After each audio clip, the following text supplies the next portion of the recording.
V1. Rotation. Juste après avoir décollé de Bucarest, Impossible. un avion commercial s'écrase. Il était entièrement détruit. Il n'y a aucun survivant. Et les secours découvrent une scène insoutenable. La Roumanie porte encore le deuil que déjà les spéculations vont bon train. Il brûlait avant l'impact? Ce vol avait été menacé 2 semaines avant.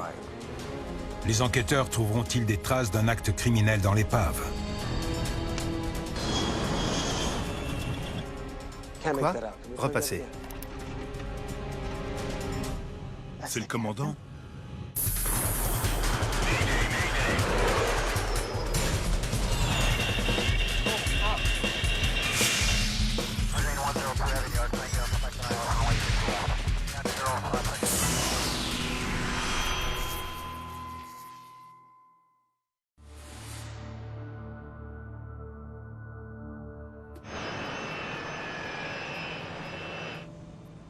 En ce vendredi matin d'hiver, l'équipage du vol Tarom 371 s'apprête à décoller de l'aéroport international de Bucarest-Otopeni. Checklist avant décollage. Commande de vol. Vérifié. Voler. Voler à 15. Je confirme. Checklist terminée. 49 passagers ont pris place à bord de l'Airbus A310 à destination de Bruxelles. On a de la place. Terry Chung est conseillère financière et elle rentre aux États-Unis après un déplacement professionnel à Bucarest. Je connaissais Terry Chung. On travaillait avec la Banque centrale de Roumanie. C'était une professionnelle formidable et une femme formidable. C'est un vrai bonheur d'avoir des gens comme elle. Un vrai temps de Mars. Malgré la neige, le vol est à l'heure. Tournez au 270. 371, autorisé décollage. 371, autorisé décollage. Autorisé niveau 370. Prêt à décoller? Prêt à décoller. L'officier pilote de ligne Ionel Stoy sera pilote en fonction sur ce tronçon du trajet. L'OPL et le commandant de bord Liviu Batanoiu sont des professionnels chevronnés qui cumulent plus de 23 000 heures de vol. Terry Chung aussi a l'habitude de voler. Il neige comme ça à Chicago. Elle savait nouer contact avec les gens à bord. Elle allait vous faire dire d'où vous veniez, elle allait parler un peu d'elle et à l'atterrissage, vous vous retrouviez amis. L'A310 est le fleuron de la flotte de la compagnie nationale roumaine, la Tarom. Poussée bleu. Poussée bleu. Vérifié. Il est à l'avant-garde d'une nouvelle génération d'avions de ligne entièrement automatisés. L'A310 mettait fortement l'accent sur l'automation. Il marquait un changement fondamental qui annonçait l'avion de transport de passagers du futur. V1. Rotation.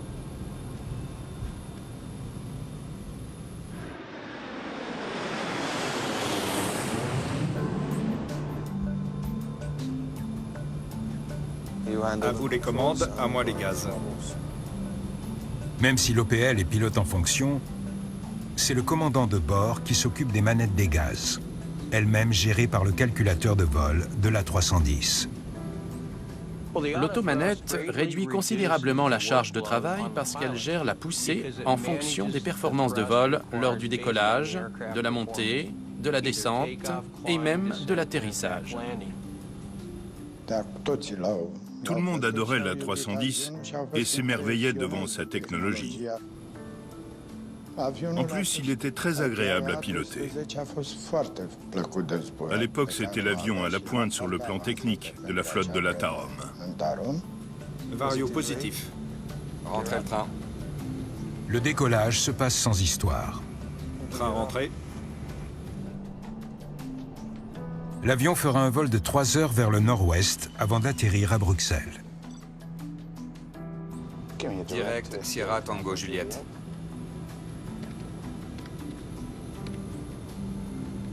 C'est fait. Juste après le décollage, l'avion vire à gauche vers son premier point de cheminement. Tournez au 270.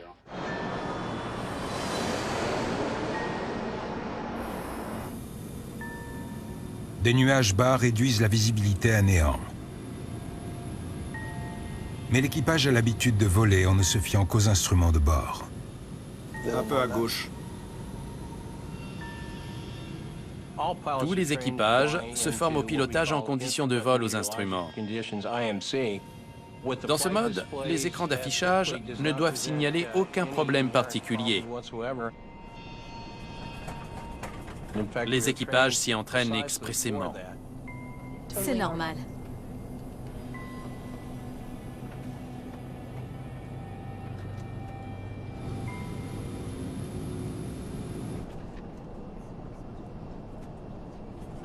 Soudain, l'OPL repère un problème. L'avion s'incline fortement sur la gauche et il dévie de sa route. Confirmé passage 10 000 pieds. L'Airbus devrait être en montée rapide.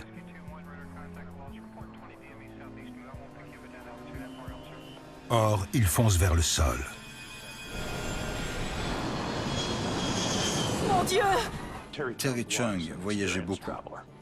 Donc elle a dû se douter qu'il y avait un problème très grave. Après moins de 2 minutes en vol, l'A310 est en grand danger. Impossible.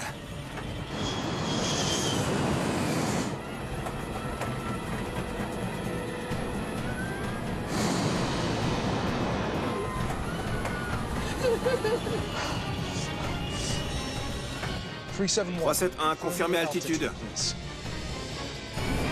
Redressé. Terrain.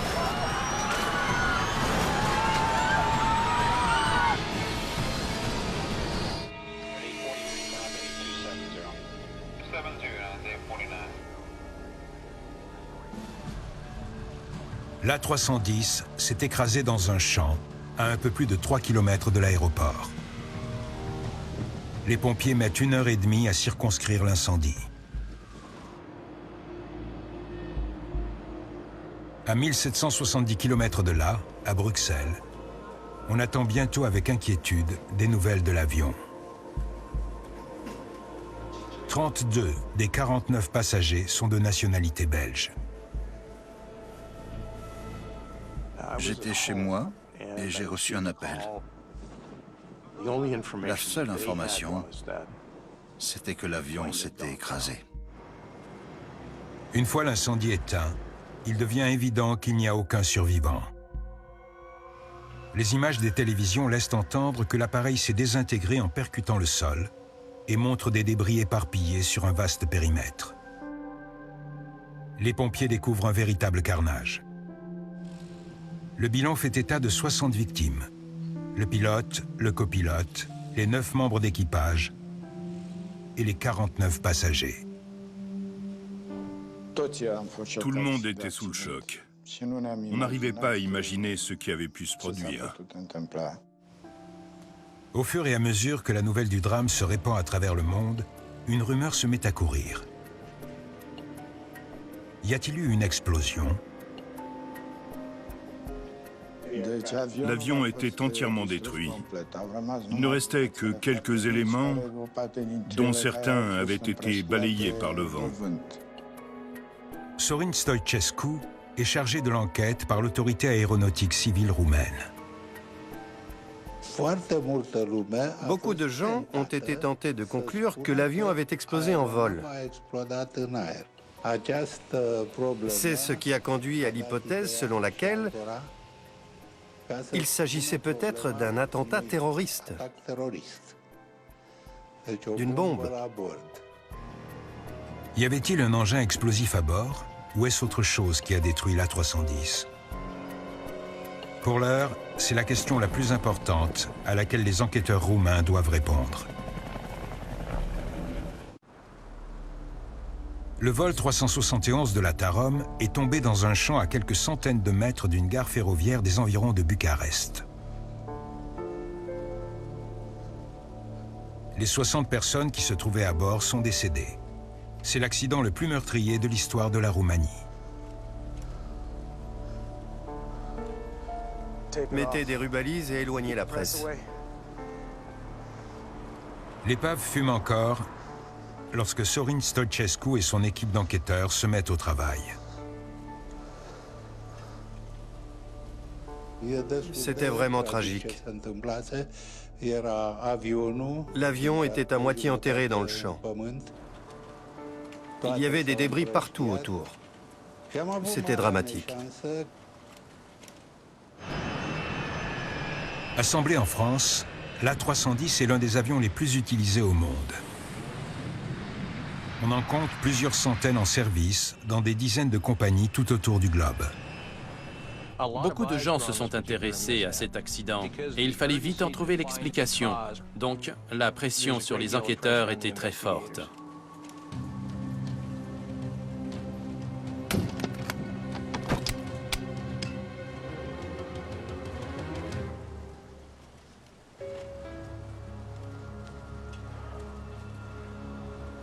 Il faut des engins de chantier. L'enquêteur en chef n'a que des débris d'aluminium carbonisé éparpillés dans un champ pour démarrer ses investigations.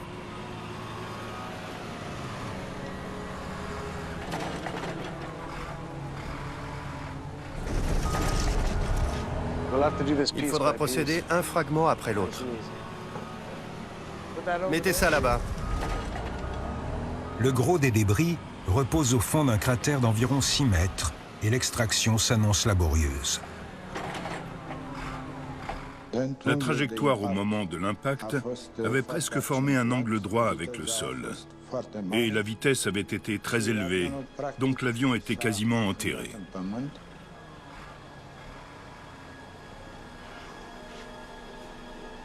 Si ça, c'est l'aile gauche, et ça, le cône de nez,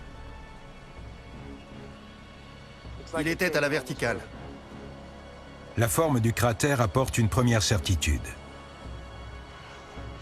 L'avion avait le nez pointé vers le sol à un angle inimaginable de 80 degrés. Ce qu'on observait indiquait sans l'ombre d'un doute que le choc avait été extrêmement violent. L'altitude à laquelle l'avion avait commencé à piquer à 80 degrés et la brutalité de l'impact n'avaient laissé aucune chance de survie aux gens qui étaient à bord. Pourquoi l'A310 s'est-il écrasé à un tel angle sitôt après le décollage?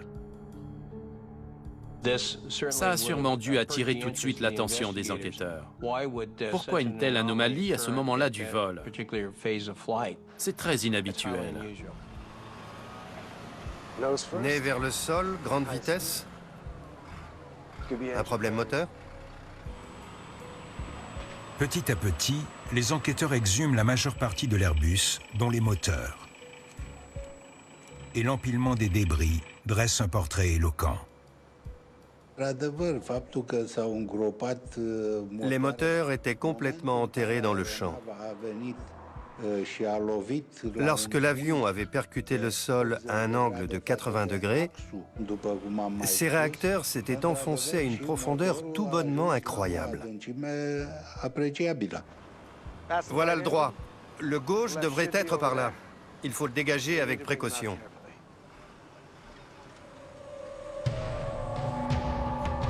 En effet, l'enjeu est de taille. Les familles des victimes commencent à arriver dans la capitale roumaine pour identifier les dépouilles, ainsi que des enquêteurs français et belges qui vont assister l'équipe locale. Étant donné que près de 250 A310 volent à travers le monde, il convient de déterminer si un défaut de conception est à l'origine de ce drame.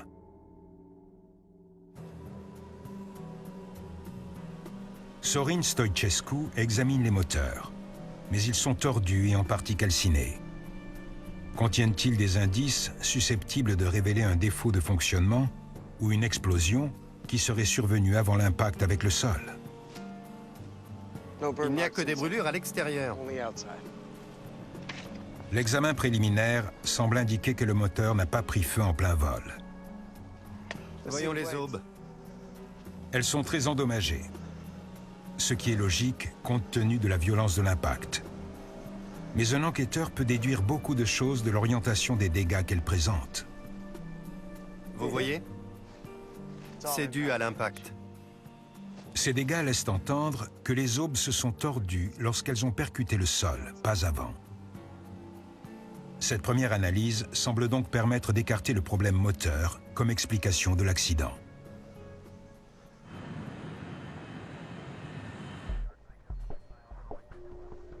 Il a tourné ici, en suivant sa route. Les enquêteurs se demandent également si le contrôleur a des pistes à leur suggérer. Ils apprennent que le décollage s'est passé normalement. 371, autorisé décollage. Les communications relèvent elles aussi de la routine, puis tout bascule. Ça, c'est ce qu'il aurait dû faire. Pas ça. L'A310 a dévié de sa route peu après avoir décollé, ce qui indique une cause possible pour expliquer l'accident. Ils ont dégivré ou pas? Sorin Stoichescu se demande si les chutes de neige ont conduit à une accrétion de glace sur les ailes. L'enquête prend toujours en compte les mauvaises conditions météo. Oui? À quelle heure? 9 h du matin? Mais l'avion a été dégivré correctement avant de décoller. Et les pilotes étaient avertis des conditions météorologiques.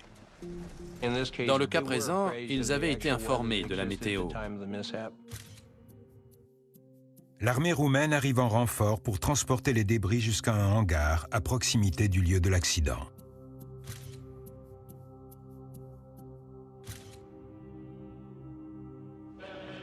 Dans le pays endeuillé, beaucoup pensent que l'avion a été victime d'un attentat terroriste. Cette hypothèse vire bientôt à l'obsession. Et les journalistes ne font que l'alimenter. Des radios et des journaux en Roumanie laissent entendre que c'est l'œuvre de terroristes. Qui a mis une bombe à bord? Les idées les plus folles circulent, allant de la mafia à des intégristes islamiques. L'enquête vient à peine de commencer lorsque la menace d'un attentat à la bombe conduit à la fermeture de l'aéroport de Bucarest. Un appel anonyme prétend qu'il y a une bombe à bord d'un avion de la Tarom à destination de Paris. Les deux événements sont-ils liés? L'appareil se déroute aussitôt, mais on n'y trouve aucun explosif. Il faut prendre le temps de reconstituer ce qui s'est passé pour déterminer avec la plus grande probabilité la cause de l'accident. Des témoignages confortent l'hypothèse de la bombe. Donc, il brûlait avant l'impact? Plusieurs individus disent avoir vu une explosion avant que l'A310 ne touche le sol.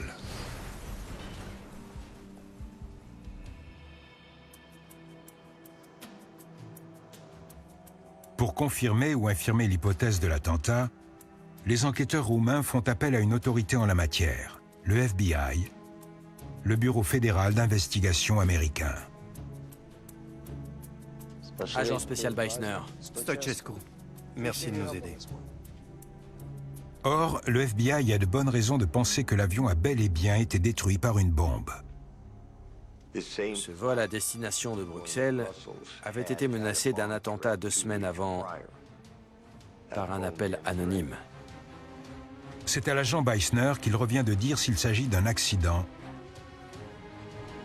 ou d'un attentat. À la recherche d'indices d'une explosion en vol, l'agent du FBI David Beisner commence par survoler le lieu où le vol ROT 371 s'est écrasé. On a refait exactement le même vol, depuis le bout de la piste jusqu'au champ, en cherchant des débris qui auraient été arrachés à l'avion si une bombe avait explosé pendant qu'il était en l'air. C'est une explosion de ce genre qui a détruit le vol Pan Am 103 au-dessus de Lockerbie en Écosse et dont les débris ont été disséminés sur un périmètre très vaste, loin du principal point d'impact avec le sol. David Beisner veut savoir si des morceaux d'avion ont échappé aux recherches des équipes au sol. Comme le champ avait été fauché, il pouvait y avoir des débris de toutes sortes dans l'herbe. L'essentiel de l'épave a été acheminé jusqu'au hangar. Mais certains débris pourraient n'être visibles que depuis les airs.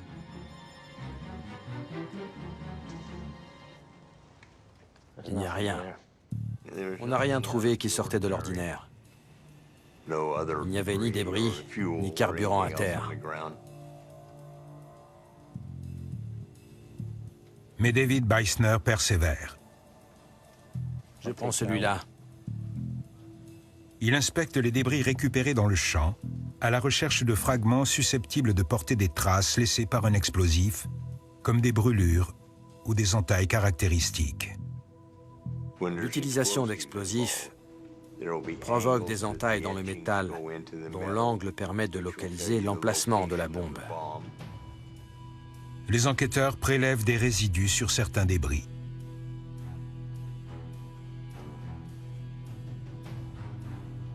Ils procèdent ensuite à leur analyse chimique.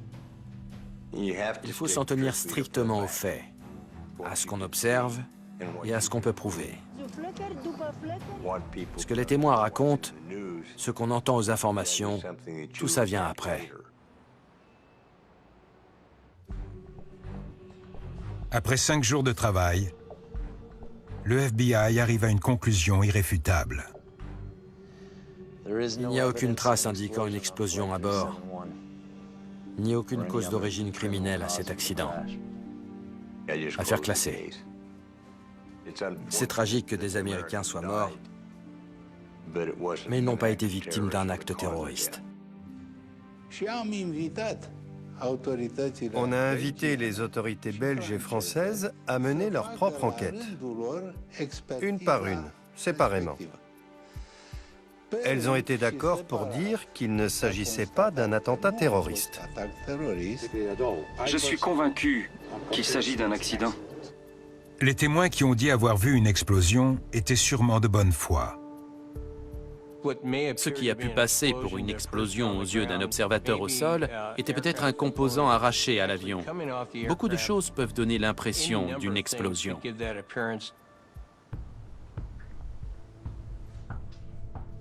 Si le travail du FBI est terminé, celui des enquêteurs roumains continue. Ces derniers font appel à Aurelian Botezatu, pilote et instructeur chez Tarom.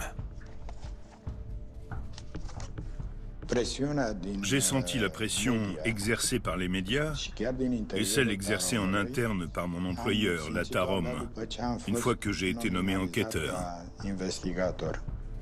Il doit déterminer si l'avion était en bon état. La maintenance de l'Airbus avait-elle été effectuée convenablement? Y en avait-il eu une récemment? L'entretien occupe toujours une place importante dans une enquête, parce que ceux qui s'en chargent sont les derniers à avoir eu connaissance de l'état mécanique d'un avion.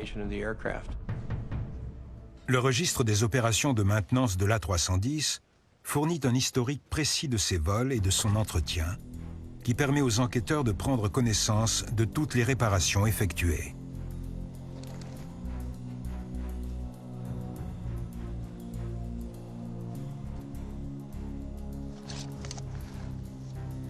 RAS.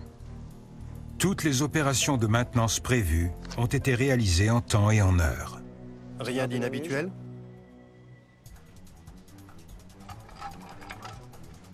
Juste ça. À plusieurs reprises au cours de l'année précédente, l'automanette n'avait pas fonctionné correctement. Cette dernière assure le déplacement des manettes des gaz lorsqu'il faut modifier la puissance des moteurs.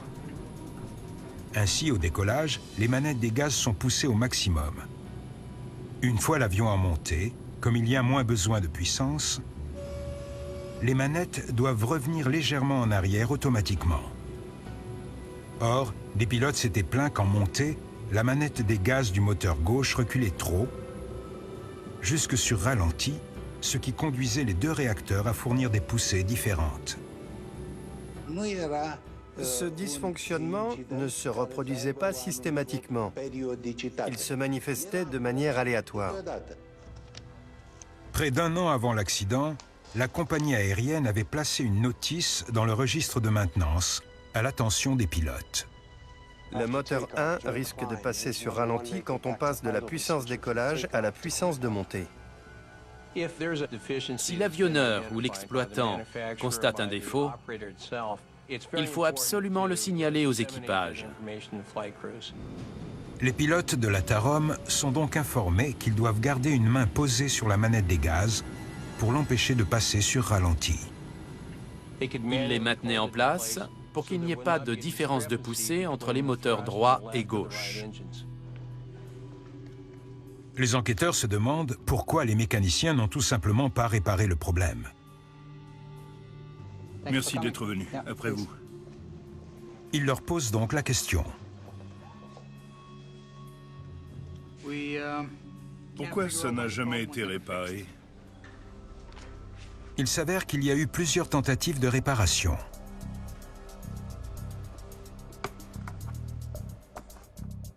Mais les mécaniciens n'ont jamais réussi à reproduire au sol le problème rencontré en vol.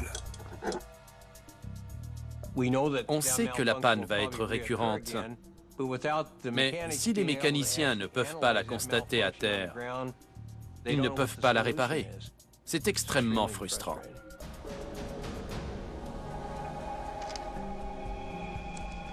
Et ce problème d'automanette se produisait depuis longtemps. Rien que l'an dernier, près de 25 signalements.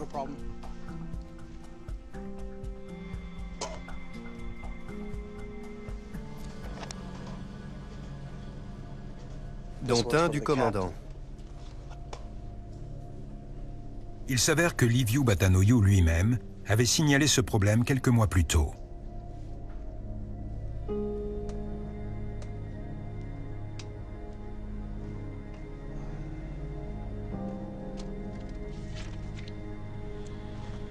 Il l'avait consigné dans le registre des opérations de maintenance. Il avait fait ce que la notice préconisait, empêcher la manette des gaz de passer sur ralenti, et tout s'était bien passé. L'avionneur était au courant de l'anomalie, tout comme les exploitants, et les pilotes savaient comment y faire face. Puisque le commandant savait quoi faire, pourquoi est-ce que ça aurait provoqué l'accident? Mystère.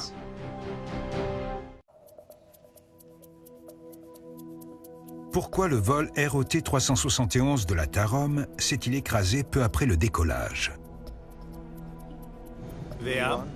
Rotation. La réponse est peut-être à chercher du côté des pilotes. Ionel Stoy et Liviu Batanoiu ont-ils commis une erreur tragique? Bon, allons-y. D'abord le commandant. Liviu Batanoiu a fait toute sa carrière chez Tarom. École militaire de l'air en 69. Il comptait plus de 14 000 heures de vol sur 6 types d'avions. Chapeau, ça fait un paquet d'heures. J'avais volé avec le commandant Batanoiu. Il se préparait bien. Il était consciencieux et il faisait attention à ce qu'il faisait. Et l'autre? Stoy, diplômé de l'école militaire de l'air en 68. L'officier pilote de ligne était lui aussi très expérimenté. Et son dossier est excellent. Sacré duo. Oui. Deux pilotes excellents dans le cockpit. Les enquêteurs examinent ensuite les dossiers médicaux. Le commandant, bonne condition psychique, apte pour les vols long courriers. Ça paraît bon. Il avait 48 ans. Et l'OPL en avait 51. Mais malgré leur âge, les deux hommes avaient des dossiers médicaux irréprochables. L'OPL, il approchait de la retraite. Bon niveau de traitement de l'information, motivé. Personnalité stable. Physiquement et mentalement, les deux hommes étaient aptes. Tant sur les plans physiques que psychologiques, ils étaient tous les deux en mesure de voler. Ils avaient subi des examens médicaux qui l'attestaient. L'appareil et l'équipage satisfaisaient donc à toutes les exigences.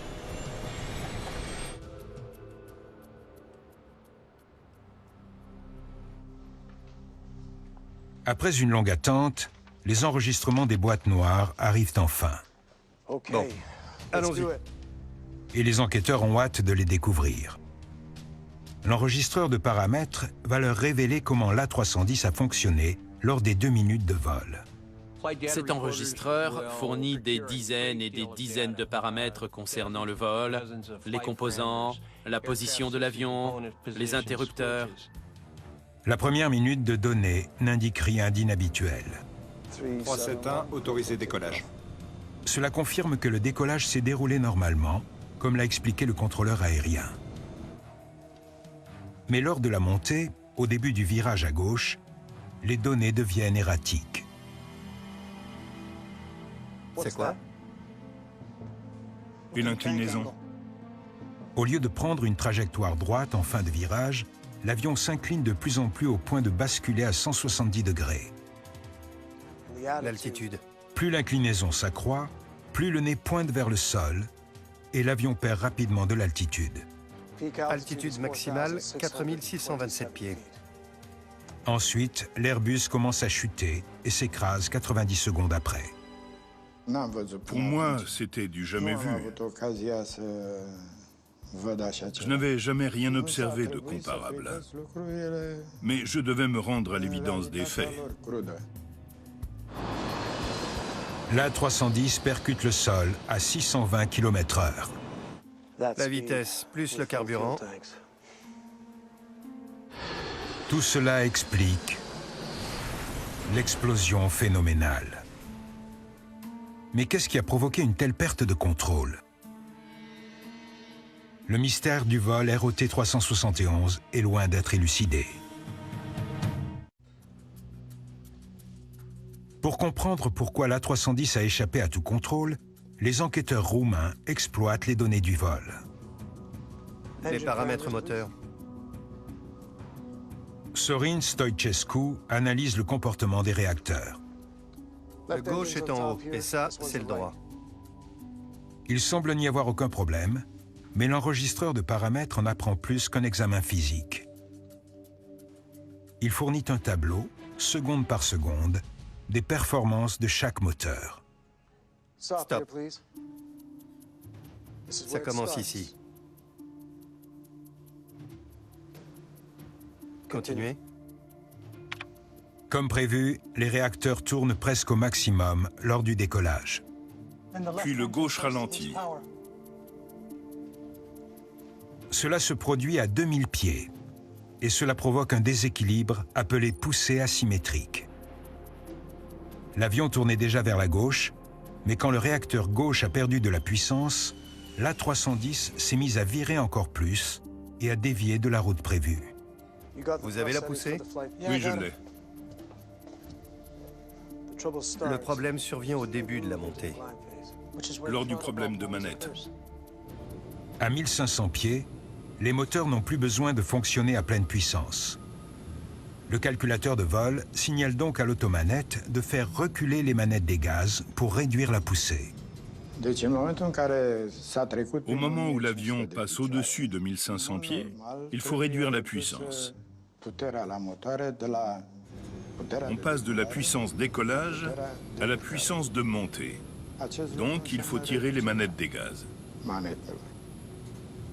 Mais en raison du problème technique, la manette des gaz du moteur 1 reculait jusque sur ralenti, créant un déséquilibre prononcé entre les réacteurs droit et gauche, déséquilibre qui a forcé l'avion à basculer fortement sur sa gauche. D'où l'inclinaison. Sauf que le commandant s'y attendait. Pourquoi Liviu Batanoiu n'a-t-il pas surveillé la manette des gaz?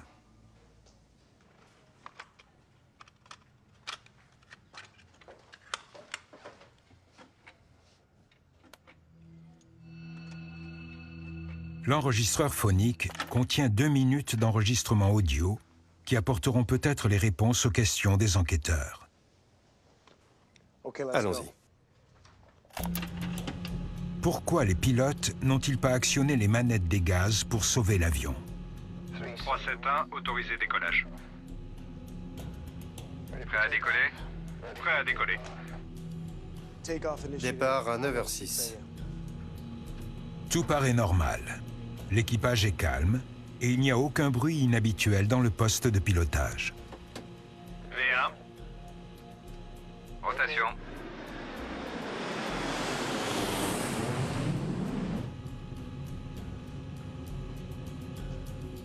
À vous les commandes, à moi les gaz. Arrêtez. C'est le commandant qui dit qu'il va retenir la manette des gaz. À vous les commandes, à moi les gaz. Liviu Batanoiu annonce à son collègue qu'il va retenir la manette défectueuse. Il savait quoi faire. C'est un indice capital. Le commandant faisait ce qu'il était censé faire. Chaque pilote annonce à voix haute tout ce qu'il fait.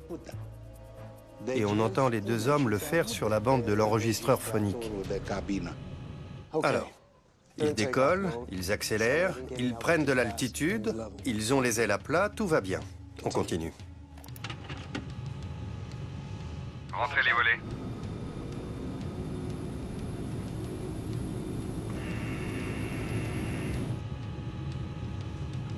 Les volets sont rentrés aussitôt. Rentrez les becs.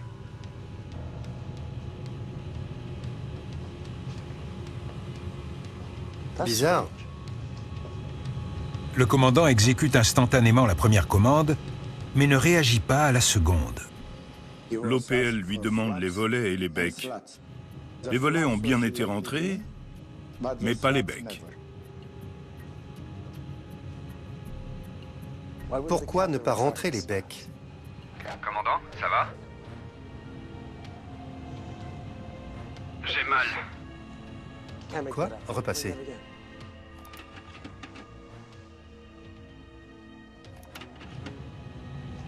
Les enquêteurs entendent quelques mots qui pourraient tout expliquer. J'ai mal. Le commandant de bord dit à son collègue qu'il se sent mal, puis suit un bruit ressemblant à un gémissement. Le bruit ressemblait à quelque chose comme ça. On dirait un cri de souffrance. C'est le commandant? En écoutant l'enregistreur phonique du vol ROT 371, les enquêteurs font une découverte incroyable. Après, plus rien. Après avoir dit qu'il se sentait mal, le commandant demeure silencieux pendant le restant du vol. Et l'OPL semble agir seul. Sur l'enregistrement, le commandant de bord disparaît. Il ne prononce plus aucune parole et il ne fait plus aucun bruit. À mon avis, il n'était plus en état d'intervenir. Il se pourrait que Liviu Batanoiu ait eu une crise cardiaque, ayant entraîné une perte de connaissance ou son décès. Liviu! La manette des gaz passe alors sur ralenti. Plus personne ne la tient. En conséquence, le déséquilibre de poussée des moteurs s'accentue. À cause d'une incapacité du commandant de bord, l'officier pilote de ligne s'est retrouvé tout seul. Et son attention a été fortement détournée de ce qu'il avait à faire parce qu'il a essayé de venir en aide à son collègue. À partir de cet instant, l'OPL perd le contrôle de la situation. L'avion s'incline fortement à gauche et au lieu de prendre de l'altitude, il en perd. Le nez pointe vers le bas. L'avion prend du roulis à gauche à plus de 50 degrés. L'A310 est alors quasiment à la verticale. Il prend du roulis du tangage et plonge vers le sol. Les enquêteurs concluent que l'OPL ne s'est rendu compte de la gravité de la situation qu'une fois sorti des nuages.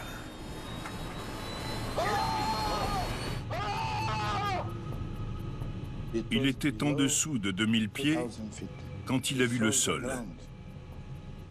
Et il s'est mis à crier.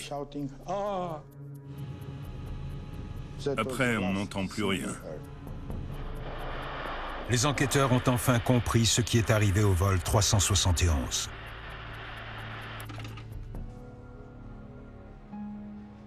En réunissant tous les indices, ils ont reconstitué le scénario dans lequel les problèmes se sont accumulés à toute vitesse, jusqu'à submerger l'OPL.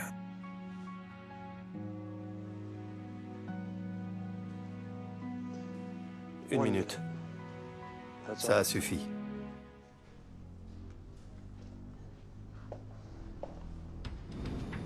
Premièrement, la météo.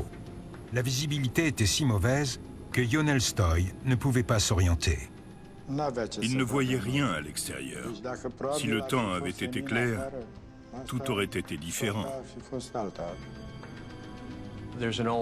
Un vieil adage veut qu'un seul coup d'œil par la fenêtre vaut 1000 vérifications des instruments. Si on peut regarder dehors et repérer l'horizon, tout devient beaucoup plus simple. À l'inverse, dans les nuages, quand on ne voit plus l'horizon, les choses se compliquent fortement. Ne voyant pas l'horizon, l'OPL peut douter des indications que lui fournissent ses instruments. Je pense qu'il n'avait pas conscience de la trajectoire prise par l'avion, ni de son attitude. Deuxièmement, l'incapacité de son collègue l'a distrait à un moment où l'OPL devait tout gérer. Et il a été noyé sous sa charge de travail. Il y a eu simultanément défaillance humaine et défaillance mécanique. Face à la combinaison des deux, l'OPL n'a pas réussi à trouver de solution. Le rapport final pointe 3 causes expliquant l'accident. D'abord, le recul de la manette des gaz du moteur gauche a provoqué un fort déséquilibre. Ensuite, le commandant a vraisemblablement été victime d'incapacité. Enfin, l'OPL n'a pas réussi à faire de récupération, ce que l'on peut difficilement lui reprocher. C'était un pilote exceptionnel. Mais lors de ce vol, il a eu 2 problèmes. La disparition du commandant de bord et la panne de la manette des gaz. Malgré tout, l'OPL s'est appuyé sur sa formation et sur son expérience, et il s'est efforcé de réagir face à la situation. 9 mois après le drame, Airbus diffuse 2 bulletins de service expliquant aux exploitants comment réparer la panne de l'automanette. Cette réparation devient obligatoire à peine plus d'1 an plus tard. Depuis, il n'y a plus eu aucun signalement de poussée asymétrique sur la 310. J'ai réussi à faire la preuve de ce qui s'était réellement passé à bord de cet avion. J'ai été en permanence soumis à la pression, compte tenu de la responsabilité qui était la mienne. Je devais m'assurer qu'un tel accident ne se reproduise jamais plus nulle part.